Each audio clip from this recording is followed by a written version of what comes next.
তোমাদের ভিডিওতে কপিরাইট আসছে, টেনশনের কোনো কারণ নেই। একটা উপায় অবশ্যই আছে, সেটা হয়তো অনেকেই জানো আর অনেকেই জানো না, আর অনেকে ভুলভাল বলে, আর আমি তোমাদের সেই ভুলভাল তথ্য দিব না। তার জন্য আজকে এই ভিডিওটা বানানো। তো যাদের লাইসেন্স আছে আর যাদের নেই, দুজনের ক্ষেত্রেই কপিরাইট আসছে। তো আজকে লেটস গো, তাই তোমাদের জন্য সেই তথ্যটাই দেব, যাতে তোমরা ভিডিওটা ডিলিট করবে না। তার জন্য কি করতে হবে আমি সেটাই বলবো, দেখতে থাকো আমার ভিডিওটা শেষ পর্যন্ত। প্রথমে তোমরা কি করবে, প্রথমে তোমরা ফেসবুকটাকে ওপেন করলে, তারপর তোমরা কি করতে গেলে প্রোফাইলে গেলে, প্রোফাইলে গিয়ে স্ক্রল করে একটু নিচের দিকে আসলে কোথায় যাবে, হেল্প অ্যান্ড সাপোর্ট।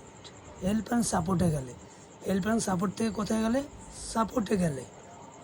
এবার একটু লেট হচ্ছে, তো নেটওয়ার্কের প্রচণ্ড প্রবলেম, তো তার জন্য আসছে। তারপর কী করবে, ইনবক্স, সাপোর্ট অ্যান্ড ইনবক্স গেলে, তো এখানে যাওয়ার পরে কোথায় রিপোর্ট অ্যাবাউট আদার্স, আর একটা আছে ইওর অ্যালার্টস, এখানে তুমি ক্লিক করবে। তো এখানে চলে এসছে কোনটা কোনটা আমার কপিরাইট, ঠিক আছে। তো আমি এটাই করছি, প্রথমে দেখাচ্ছি, তোমরা বুঝতে পারবে কী করতে হবে। এটা আছে your video has new update to review, ঠিক আছে। তো এটা আমার কপিরাইট এসছে, আমি কী করব, এটাকে আমি সি ডিটেলসে গিয়ে ক্লিক করলাম।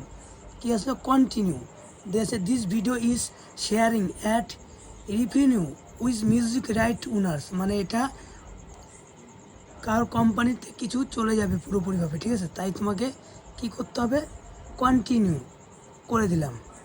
করার পরে কী আসলো, আবার কন্টিনিউ করতে হবে। তো কন্টিনিউ করে অ্যাক্টিভ রিভিনিউ শেয়ার, এটাকে আমি শেয়ার করে দেব।